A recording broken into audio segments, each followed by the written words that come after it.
And we start out by acknowledging those at our Trothieta campus in Fairbanks are on the unceded customary lands of the Dene people of the Tanana River. In Nome, we are on the Inupiaq, Yupik, and Siberian Yupik lands. We honor the continued fight for the rights of First Peoples and stand together in solidarity and action. At the University of Alaska Fairbanks, we are growing into a socially just and caring institution of higher education. This ongoing speaker series titled Shine a Light, promoting conversations on diversity, equity, and inclusion is designed to encourage understanding, build empathy, and engage us all in thinking critically about our worldviews. The series is led by UAF's Northwest Campus, but like all great diversity efforts, there are many partnerships and collaborations. We thank the UAF Department of Equity and Compliance and UAF Nanook Diversity and Action Center for teaming up with Northwest Campus to bring this series to reality. You can find the recordings on the Northwest Campus website under the Courses tab, and I'll put this link in the chat bar. This semester, our Shine a Light events are presented during the noon hour of each Thursday. Oh, sorry, of each Tuesday. Again, the noon hour of each third Tuesday. Again, thank you for being here for today's event, and we hope you continue to join us. So I will now introduce you Roy Aglowan. The title of his presentation is Preserving and Teaching Inupiat, Renewing Relationships to the Land and Each Other.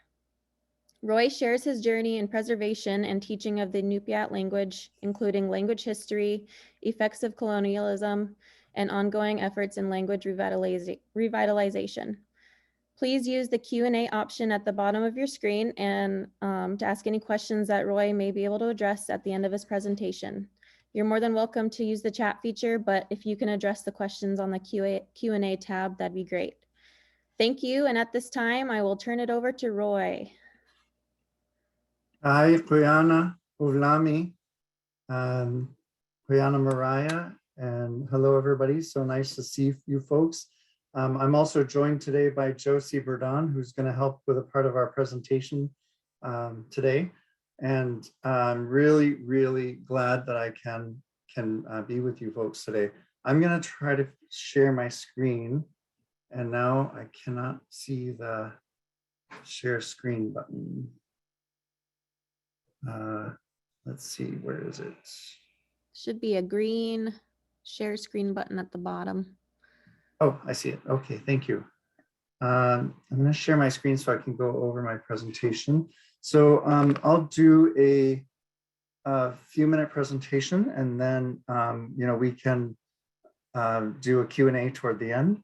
So today, the presentation is on Inupiat language preservation and teaching, and specifically focused on the work that we had done in the region on our Inupiat dictionary and to try to reinforce the language. Hopefully everyone can see my screen. So, my name again is Roy Aparazuk. My Inupiat name is Aparazuk Aglowan. Nachawing Miyonga, White Mountain. Iratluing Miyonga Lu, and Kawerach Miyonga Lu. So I am, from White Mountain, and I'm also from Kawerach. So Kawerach is the broader dialect and the tribe, but White Mountain is one of the 5 villages under Kawerach. I figure out how to do my presentation. Okay, so my land acknowledgement is a little bit different. This is originally the land in Nome is originally Sitnesok Inupiat territory, unceded and held by the Sitnesok Native Corporation and Nome Eskimo community. Kinevanga, Aranakatihi, my dad's side, Nacharing Miongalu, and I'm sorry, my mother's side, Nacharing Miongalu, Chinir Miongalu. So White Mountain and Galavan is where my mother's family is from, and Kawerach Miongalu. Angutikatihi, my dad's side, my biological dad's side, is has roots in Spain, the Philippines, and the east coast of the U.S. I I'm from White Mountain, have roots across the region, but I've been working and living in Anchorage, Nunavut, for a few years now, and I currently work as the External Affairs Program Officer at Rasmussen Foundation. So again, thank you so much for having me here today, and I'm really excited to share what I can with you about our language project, the process, and any other information about the work that is happening in the region that I know about. The origin of languages in Bering Strait region is one of the things that I wanted to go over because I think it's important to know. We have one of the most diverse regions in the state of Alaska. As far as languages, we have Kawurruk Inupiat, we have Bering Sea Inupiat, we have Malemiu Inupiat, St. Lawrence Island Yupik, and Central Yupik. So those 5 major dialects in our region, and then under each one of them, of course, each village has very unique attributes to the dialect. So, in Kawurruk, you have Mary's Igloo, which is Kawurruk, which most of those folks live in Teller now. But out of that, you have the families in White Mountain, Solomon, Council. Those are all originated from Kawurruk Inupiat, originated from Mary's Igloo. And then you have Bering Sea Inupiat, where you have Sitlasok, Nome, and Wales, Little Diomede, Shishmaref, and Brevig. And where Bering Sea Inupiat and Kawurruk Inupiat are very, very similar. There's very little difference. So if you were to learn one of the dialects or one of those major languages, you would most likely be able to understand and speak with anybody else in any of those villages. There's some variations. Everybody says things a little bit differently, but for the most part, those two dialects are really, really closely related. Malemiu Inupiat is more closely related to the Kotzebue area. And people that speak Malemiu, primarily in villages in our region, were originally in Unalakleet, Shaktoolik, and Koyuk. But so many people have moved. So there are people in each of those villages from every one of the different dialects in our region. So it's hard to say this village is Yupik or Inupiat nowadays because we're so mixed. In St. Lawrence Island, the two villages that we all know, of course, are Gamble and Savunga.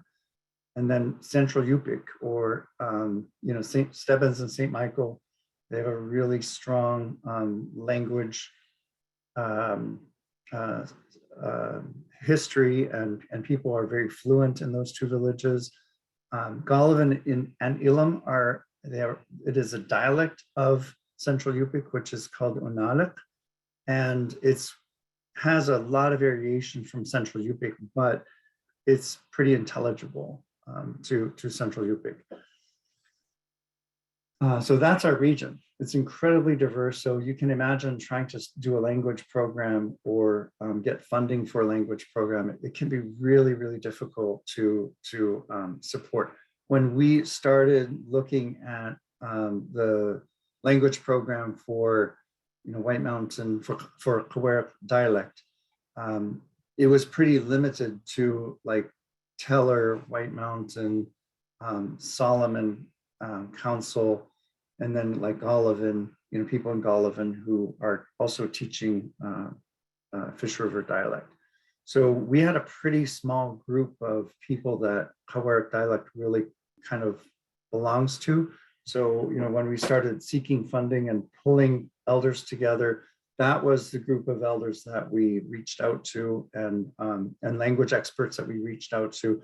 We started having meetings, I think, in 2008, 2007 or 2008, and just getting people to White Mountain, talking about the process, building those relationships, trying to figure out how to get funding for the project.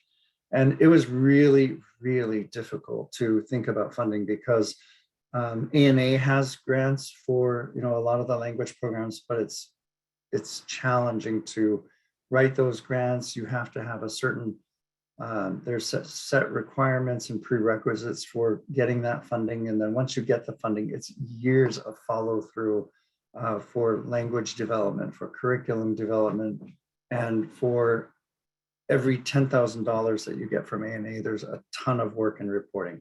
So it wasn't easy for us to do that work.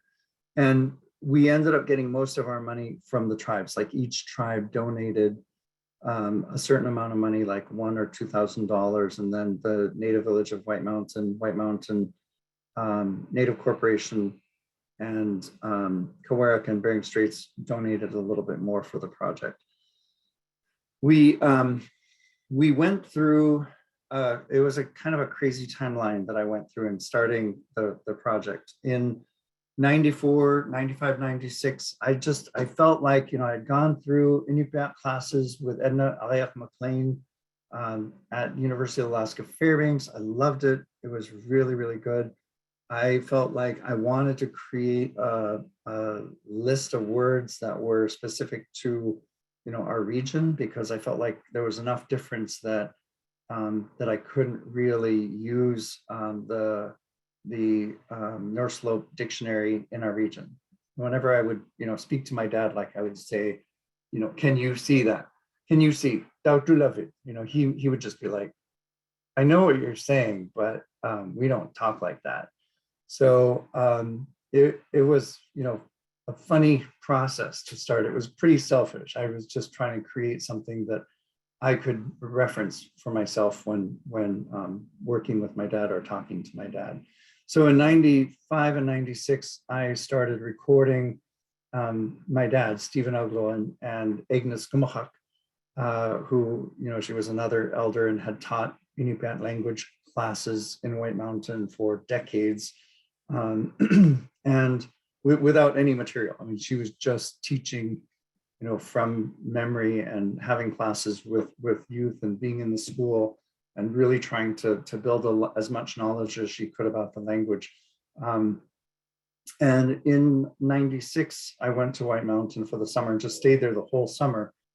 You know, stayed in someone's house and recorded about 100 hours of the two of them speaking in Inupiat. I went through the entire list of words in the Inupiat dictionary that Edna Alayak-McLean had created for North Slope Borough, or North Slope dialect, and that was, you know, kind of really, really difficult because I hand wrote everything in pencil, and I recorded on tape.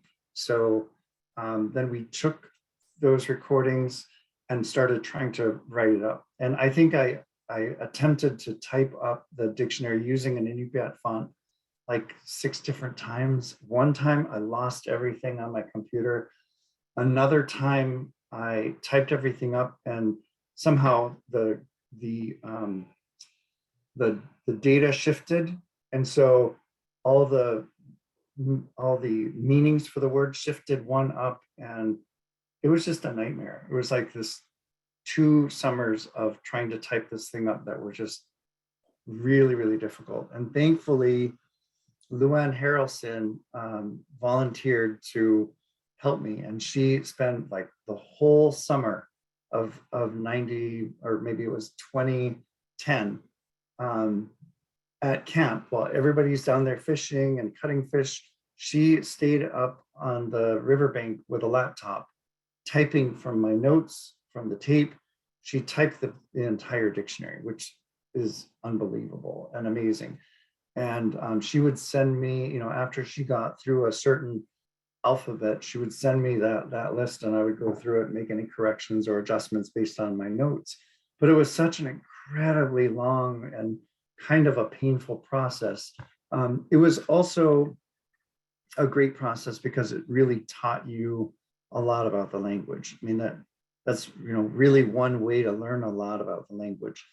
Unfortunately, you know, not having spoken, not having anybody to speak to that knows my particular dialect. In other words, without my dad, I haven't really been practicing. So even in the last like 10 years, I was probably on a scale of like 1 to 10, I was at like a 6 or 7 in fluency. I'm probably down at about a 4 or even a 3. I'm like at a beginner's level again, because I've forgotten so much of the conversational Inupiat from not having someone to speak with. Anyways, we got as much of it typed up as we could. And then, we had the problem of publishing. We're like, do we just print this thing out and send it to a bunch of people off a copy machine? And I was like, if we really want it to be taken seriously and we want a preface, we want to have it be used as a material where people can actually turn it into classroom curriculum and they can use it as a base for learning the language, we're going to have to actually make it a really official looking booklet, a document. And when I started exploring, printing and publishing, it was outrageously expensive to put it on Amazon. And then, they would need a profit for each sale. So I went ahead and created a publishing company. I called it Anu, which in our language is like harness. And I just picked an A word because if I kept the publishing company going, I wanted it to be at the top of the alphabet so that, it would be the first in directories.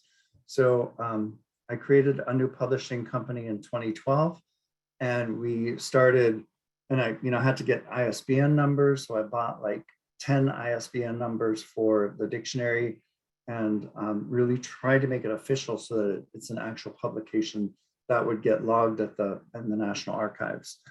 In 2012, then we started, budgeting to publish, and we really could only afford to do 500 copies because we knew that we wanted to sell copies at a discounted amount. We didn't want to sell them for what it cost to actually publish. So we were selling a lot of our copies for like $5 a booklet, especially if they were to tribal members or schools or people who were teaching the language. And there were many times when we decided to just give out copies, if people were working with kids. Then we moved into 2014, 2021. We published it and we started getting a lot of feedback from like 3 different families in the village, from people from other villages where they were saying we got some things wrong. We did get like one thing wrong. We exchanged Nutchip and maybe Muklatok. Those 2 were sort of switched around. So we know we have a couple of corrections that we have to make in the next version. But the thing that we tried to do that's difficult is to include everyone else's feeling and their perspective about how to say things. And in White Mountain, in Ivasluik, there's a real mix of Galavan influence, of Yupik and Inupiat. And so, there's some dialectical things that were really challenging to include because White Mountain is sort of the crossroads of those two dialects in White Mountain. So for instance, everybody else in the region says Sayu, Suli, Sura, Siulik. We say Chayu, Shuna, Chiulik, Chura. We use the CH, which is really probably a Yupik influence in our village.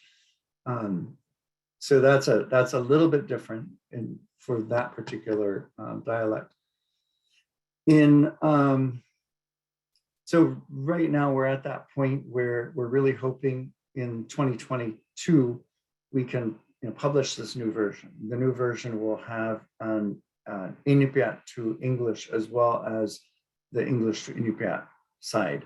and we'll put in a lot more, a few more words and a few more definitions, and then I wanted people really loved the pictures that we had in the dictionary, some of the old pictures of the church choir, and I want to include, I think, a few more pictures if families would consent to sharing some of their photos from White Mountain.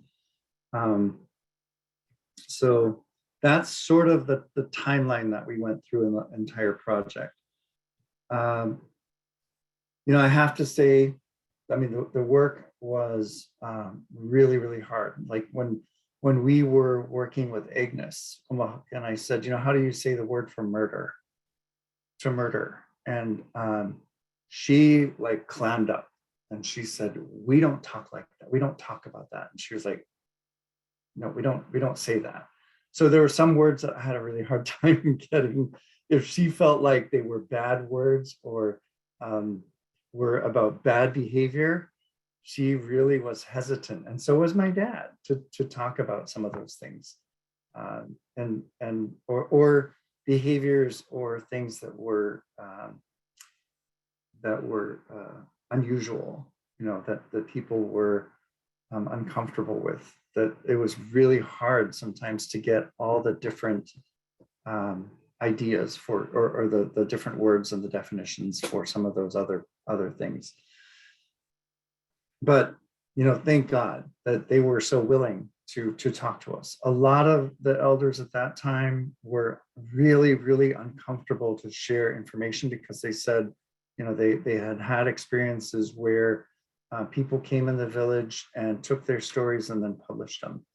So, a lot of people were incredibly hesitant to have anything to do with recording stories or recording language.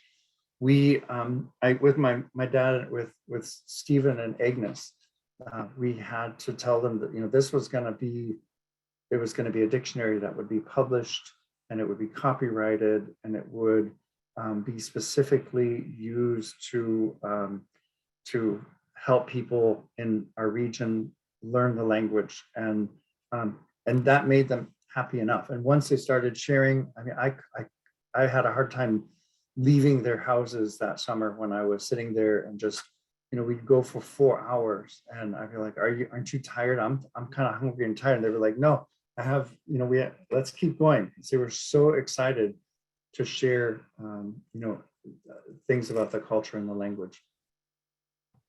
There are many things that are happening in the region right now.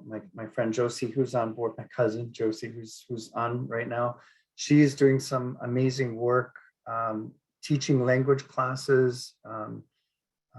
And Maggie Couchy has been an amazing resource on language and history in the region. We had Ili Sakitivut, come through the last 2 years. Annie Conger is working on, language preservation and really trying to find a way to maybe do a dictionary and do more language work. Hattie Keller up in Shishmaref has been doing some amazing work with Inupiat Language Nest up there. Debbie Anungazuk, who's been teaching in Golovin. She's been doing storytelling. She's been teaching the language. She is a real pillar for language work for the kids in Golovin. Luann Harrelson in White Mountain has been, doing a variety of things, including for years she posted like word of the day on the school website, and she would, really encourage students to learn a little bit more about the language. She's working with me to build this other side of the dictionary, the Inupiat to English side. The Kowarek Eskimo Heritage Program, they have a lot of the archives that of people speaking Inupiat. The Alaska Native Language Center at UAF, Larry Kaplan, is fluent in Inupiat, and he knows quite a bit of our dialect. He has done amazing work at recording and archiving a lot of material in Inupiat. He met with all the elders. I would introduce him to elders, and then he would meet with them and just try to fill in some of the things that were that he knew about the language that wasn't recorded yet. Sean Topkop at UAF and in Anchorage, whose family is from Teller, has recently volunteered to put our Inupiat dictionary online, and I'm gonna try to send that to him in the next week or so that he can post the entire dictionary online, and then we'll work with him when we get the new version. Anything else, Josie, that is happening in the, oh, are you still on? Yeah. Anything else happening in the region that you can think of? Hi, I'm Josie Bourdon. I live here in Nome. Yes, Roy, the university is working on cultural and language ways to help educators within the region, within Northwest Campus and several campuses such as Bristol Bay Campus, to promote language, to promote culture. Suzuk, Ketubali, Nalong Milton Suzuk is working on her Mary, huh? Mary Huntington to promote the preservation of the language. But you hit it on the nail, as we don't practice speaking Inupiaq very often, or we lose many of our fluent speakers. It definitely gets harder and harder to maintain, to keep the language going and alive. I recently lost my mother, but I am fortunate in that I speak almost daily with my cousin Rita Huko, who is fluent in Inupiaq. So I make it a point to not just speak in English, but to go right into speaking whatever is going on in our lives, like her granddaughter playing basketball and talking about her coming back from her Cordova basketball experience, but speaking in Inupiaq, just to, like you said, it's easy to lose if you don't use. Ayana. Ayana, Josie, and Josie and I will do a little less toward the end of our presentation today, but Josie has been really amazing at focusing on language preservation in the region, and she is the person that I try to practice with. We had a funny instance a few years ago where we were trying to think of, how do you say to run? And for some reason we got stuck on pangalik. And pangalik means to run on four legs like an animal. So if you pangalik, you're going to be, as a human, you're going to be running on four legs. But if you're running as a human on two legs, you akpat. So it's a lot of fun to have somebody who you could talk to and share with, and just when you think of something, you're like, how do we say that? It's good to be able to have a group of people that you can reach out to and really share those questions with. Our purpose in doing the work is twofold. The two things that are so critically important in our culture and to us as Inupiat people in White Mountain, and I'm assuming, maybe incorrectly, but I'm assuming everywhere else in Inupiat country, in Eskimo country, our relationship to one another, our Aranakatigi and our Angutikatigi, our relationship on our mother's side and our relationship on the father's side. That's so important. The language is non-gender specific until you start talking about Angutikatigi and Aranakatigi, which is your mom's side and your dad's side of your family tree. Otherwise, many of the references are in the language. You say Niriruk, he, she, or it is eating. You actually have to say what is eating. Otherwise, the person might not know if it's a man, a woman, or a dog. Niriruk itself, the ending ruk, is just he, she, or it.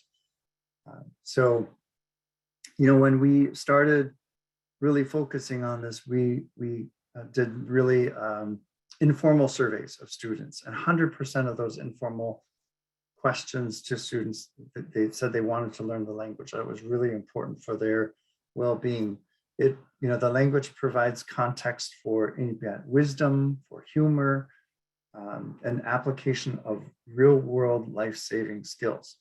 The formation of snow and ice and how that behaves is described in Inupiat, and in Yupik. I can think of one example in my mom's dialect right now is, when you have that slush on the sea and it's kind of freezing together in the fall, in Yupik they say, "Buchtak." It's this slush, and when you touch that ice, that slushy ice, it kind of it shatters, so it goes so buchtak. And it's the concepts are not only describing the weather, but also the behavior of our environment. So the other relationship that is critical in knowing our language is our relationship to the land. And we see so many changes these days with climate change and warming and ocean potential flooding, that it's more important than ever for us to have that old wisdom that is connected to our language. There's nowhere else in the world that you can find this language. We can't go to some other old country and our language is being spoken there. This is it. This is where our language is. And Inupiat language knowledge is key to survival in Alaska. It's key to changing practice around climate change, to knowing place names. So we did a whole place name project in White Mountain and in what was it, in 2005, and we ended up printing a map of the whole river system and all the traditional old place names. And there's place names like Ipiraravik, the place to Ipira, to wade across the river. There's a whole story about Ipiraravik and how these two old ladies lived on the side of the river, and when the tribe left them there and went up, caribou hunting up in the mountains, up in the Bendelaben Mountains, they came back, and those two old women, to survive, had Ipiraped across the shallow part of the river, and they found berries and fish and ducks in the lakes in the wooded area behind there. And when the tribe came back, they found those women with lots of food because they were able to use that portage, that Ipiraravik, to go across and get all of that, the food that they needed. And every single place name in our just on our river system has a story like that. We have this hill. When you look down from White Mountain to Golovin, there's that big hill right by Golovin, and it's for us, it's the weather barometer. It tells us what kind of weather is coming, and we call that Iknituk, and it's our weather hill. And there's an old story about Iknituk where the Iglerak, the old Amatkok, that was Amatkok in White Mountain. My dad said you knew that there was atmosphere, thinning of atmosphere, because Iglerak was able to change in size, and he made himself very, very big one time, and he got very tall, so tall that his head was up so high that the air was too thin to breathe. So he laid his head on Iknituk, that hill down by Golovin, laid his body in the Golovin Bay, and laid his feet up at Battleship Mountain, which is I think about a 50-mile distance. So that he could breathe, he had to lay down once he got to that size. So there are all these amazing stories connected to each of these place names. There's a creek in White Mountain called Irirwik, the place to hide.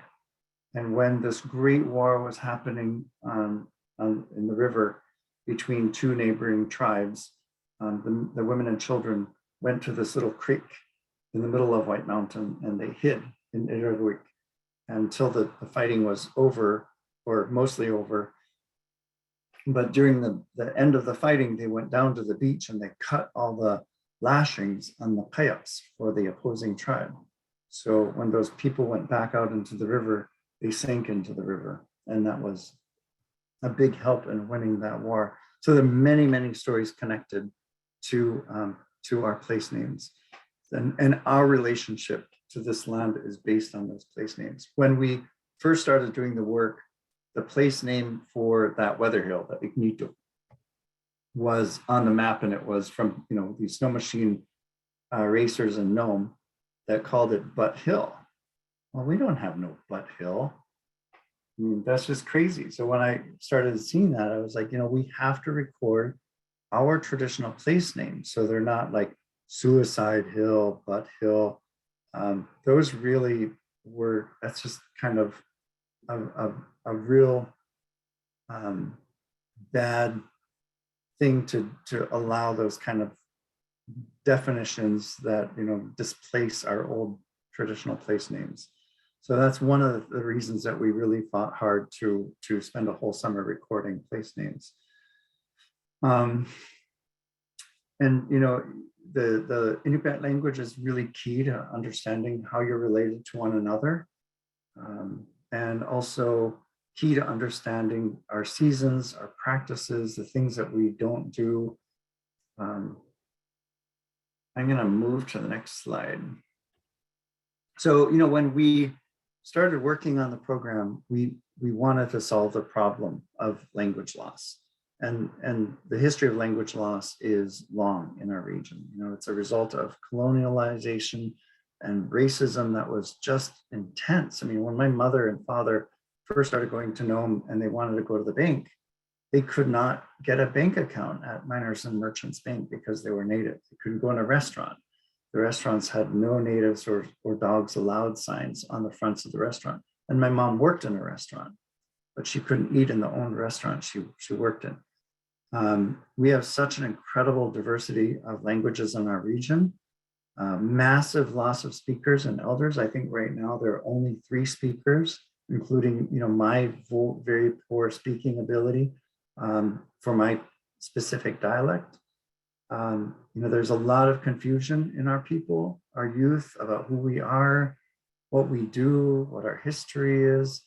And if people don't have that information, they make it up, right? They make up what they think is the history and the language and our history. So we have to try to record as much as possible and make sure that our kids know where they come from, who they are, and what their language is. And I feel like there's a corresponding disconnect to our land. When you don't know your land, you don't know the stories behind each part of our land, it's easy to get rid of it. It's easy to just see it as, let's sell it or mine it, or, without any understanding of what that land and those places mean to us. And, education, I put education in quotes because the school system has been one of the most challenging aspects of language loss in our region. Everything is conducted in English. At the beginning of education history in White Mountain, if you spoke Inupiat, they would make you kneel on those really sharp rocks that we have in our village. So until your knees bled. So there was a lot of punishment that came along with education. And it even today, I mean, we have this school district that we've had for 40 something years, and still a minority of people who are Inupiat, who are teachers, and very little reinforcement of Inupiat language culture within our school district. And then, the status of speakers village by village, it's pretty harsh. I mean, if you look at St. Lawrence Island, they're a lot stronger. Stebbins and St. Michael, a little bit stronger, but around Nome, Brevig, Whale, Shishmaref, Diomede, Golovin, White Mountain, Koyuk, Shaktoolik, Unalakleet. We have a tremendous loss and a minority of people who speak the language. And in White Mountain, like I said, we only have 3 speakers left. And in some of the other villages, I think it's around there or even less. There are no speakers left living in White Mountain that are fluent. There are people that know quite a bit of the language, but they don't have enough fluency to be able to continue it. What's the solution? It's important to understand what happened and what is continuing to happen in every village. I wish that we had like a regional assessment that was official to really look at, okay, here's what's happening. Here's a language loss in each village. And what specifically is it that contributes to that language loss? Is it the school? Is it the church? Is it TV? What is it that is displacing Inupiat language? And then, create a status profile of that loss, and then finding a way to acknowledge and heal that, and answer the question in black and white as a mission statement. Why? Why do we want to record and preserve our language and teach it? Is it really that important? If it is, let's do it. How do we develop the curriculum? I mean, many villages right now have no curriculum. So if somebody wants to teach the language, they don't have the paperwork to actually work with the kids and teach them. To then publish and use the written material is really important, not just for teaching, but also for preservation, so that there's some record of the language somewhere in case we get to that point where we only have like 1 or 2 speakers. Having the interactive material and the sound material so that people understand how words are pronounced and how sentences are spoken. Even with my knowledge right now, I might say something, but that's not the way that they would say it in the village. I might say it grammatically correct, but that's not the way people talk. So having, hearing people speak naturally when, back and forth in conversation is really important. The great thing is, if you learn one of the dialects in our region, it's easy to code switch and learn a lot of other dialects in the region. If you learn Barrow Inupiat, you're gonna know a lot about you're gonna be able to know a lot about our specific dialect. There's a lot of ability to bridge that knowledge. Josie and I were gonna do a quick Inupiat lesson, and I'm gonna try to pull up her,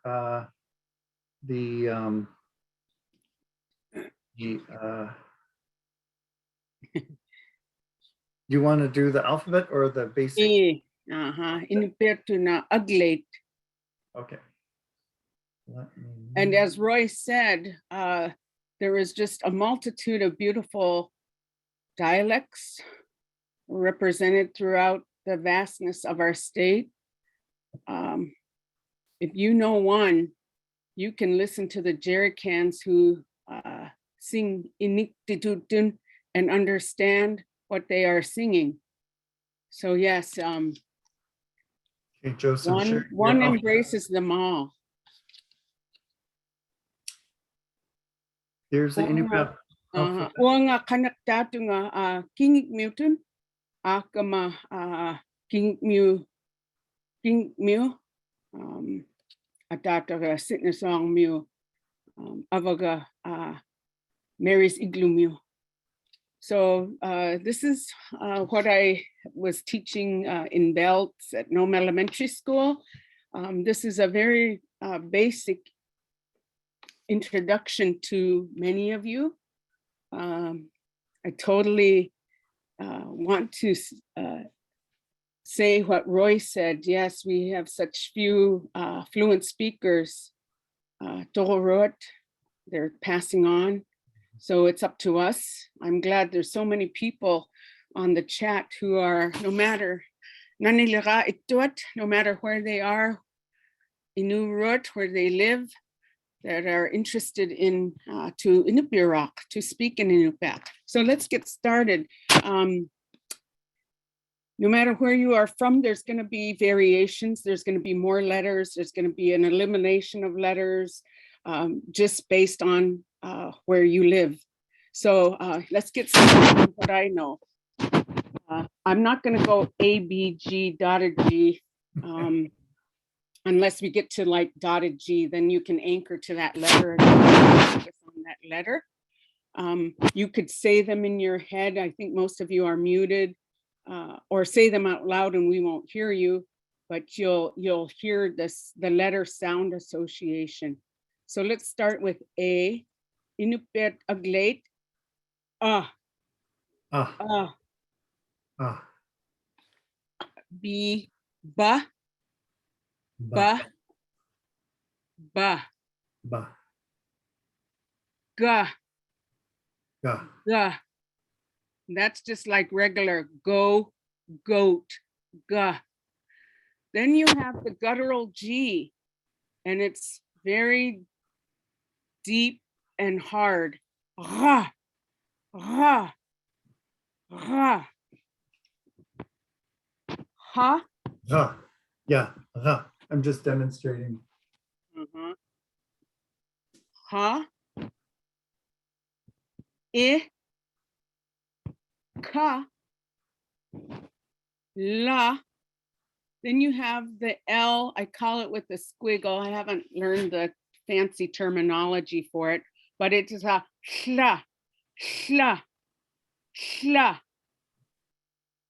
Ma, na. Then you have the N with the tail, nga, nga. Pa, ka, ka, ka. Very harsh in the back of the throat. Ka, ka, kaya, ka. Kairo, ka. Then you have ra, sa, sa, and shra. S-R, shra. Like shik shik, the ground squirrel. Shra. Ishalektok shra. It's called shra. Ta, u, va, va, wa, ya, za, ending with zr, ja, ja, Ra. ja. Vowels. A, I, U. So the A, I, U. When you see the A, I, U, vowel and a half longer. A, I, U. A, I, U. Then you have the A, like in cake, A. You have Ia. So Ia, AY, I, like Sayu, T-I. You have Ua, AU combination, long O, IU, UI, ooey.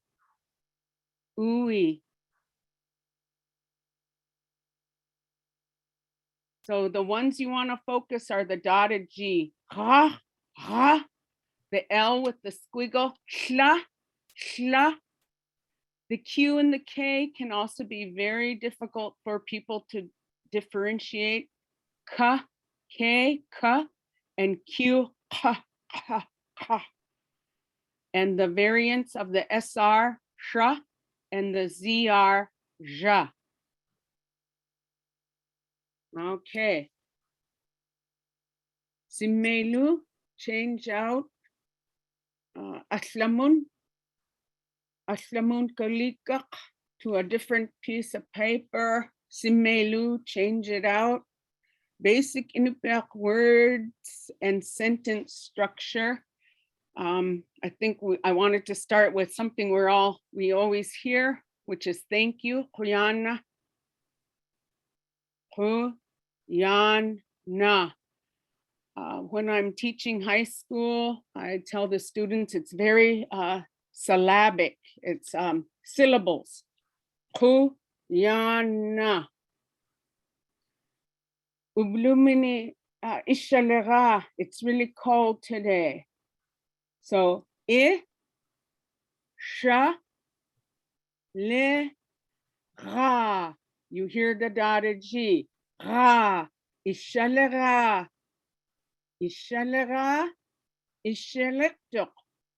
We have post spaces like ishalek, to be cold, to be frigidly cold. You have another word, sunny, comes from mazak. The root word is mazak, the sun. Mazaktok, mazzaktok. It is sunny. Mazagarovara. Say it was dark and dreary and the sun come out. Mazagarovara. It changed from dreary, the weather changed, the weather pattern, and then it became sunny. Mazagarovaga.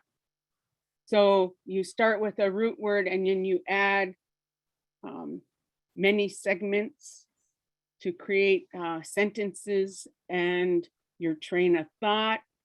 We'll move on to come on in. There's a knock on the door or your office door. Come on in. Itirin. Itirin. Itirin. Itirin. Come on in. You want to ask somebody how they are? Kanuk itbin. Kanuk itbin. I'm fine. Nagurunga. Na gurunga. Nagurunga.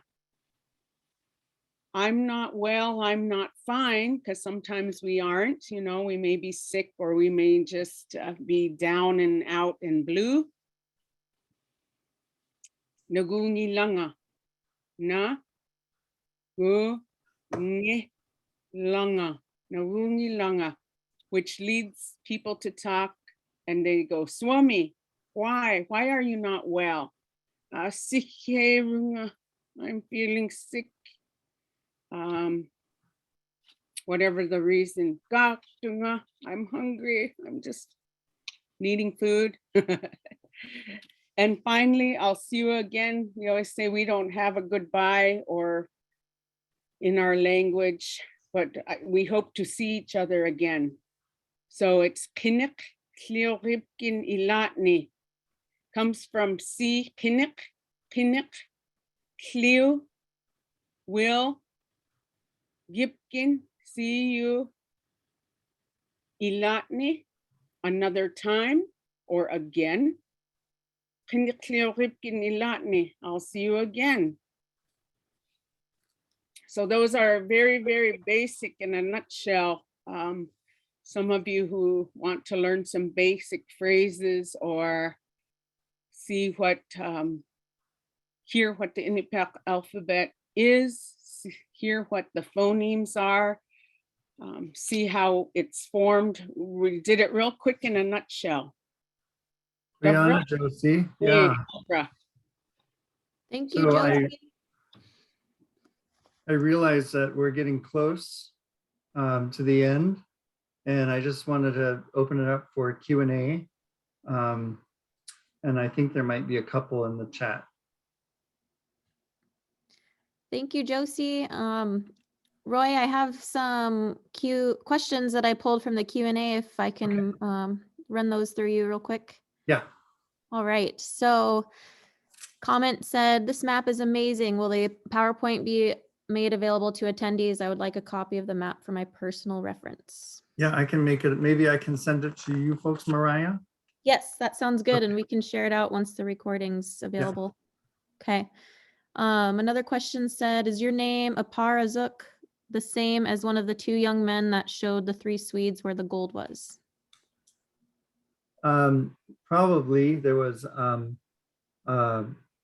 Inupiat name is Aparuk, and the Yupik name, which my mom was, from Golovin, was Aparazuk.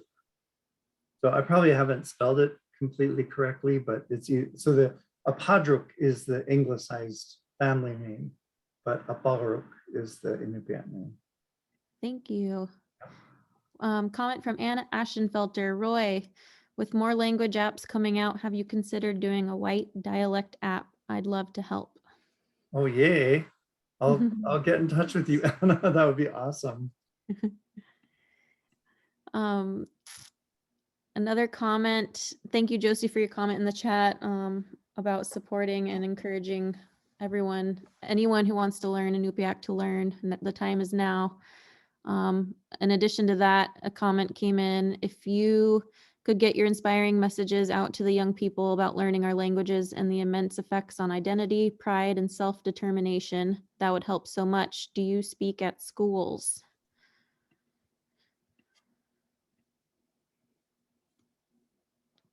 And that could be either one of you.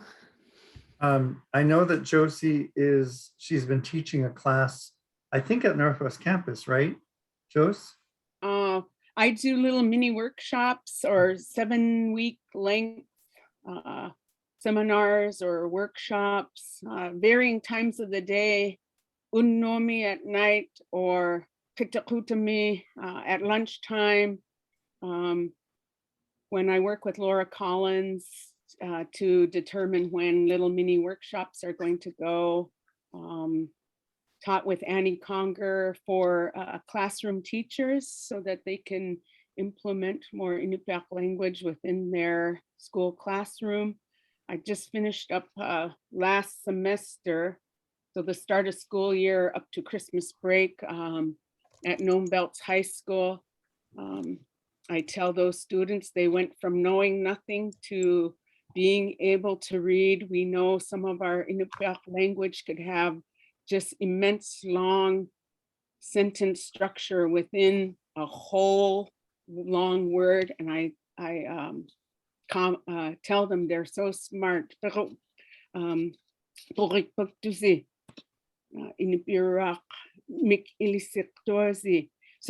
tell them they're so smart, they gather it and they learn it so quickly. So yeah, I do Nome Belts as well. Thank you.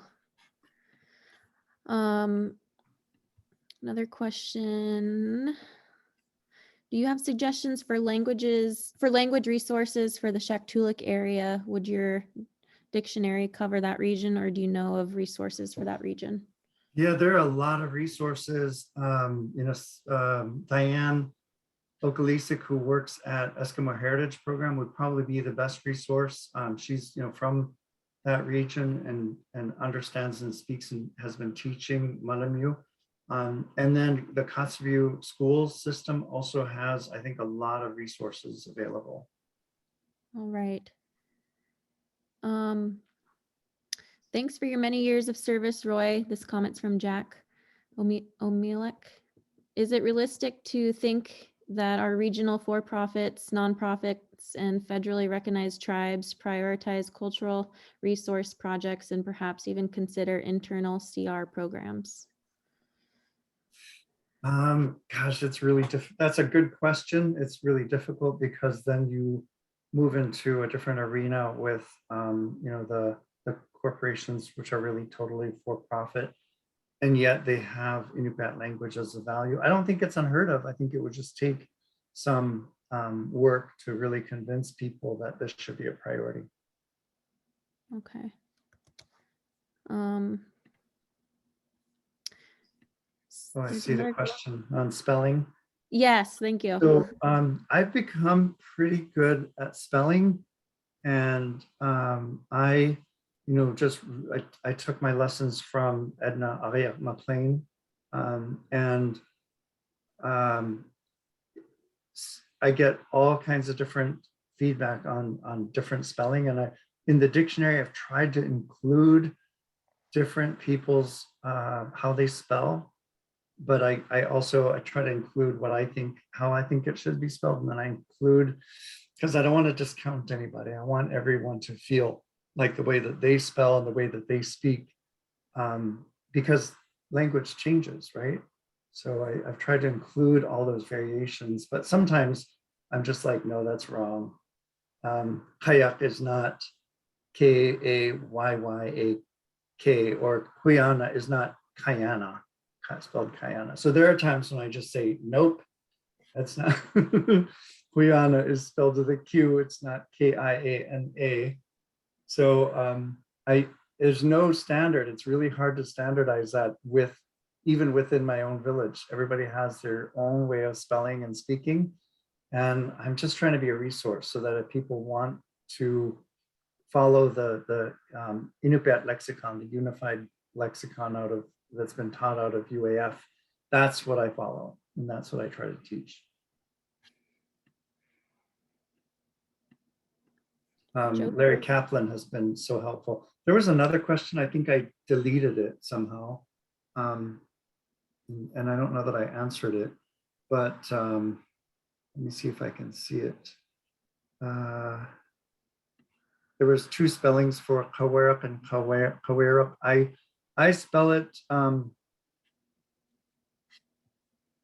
I spell it IARAQ.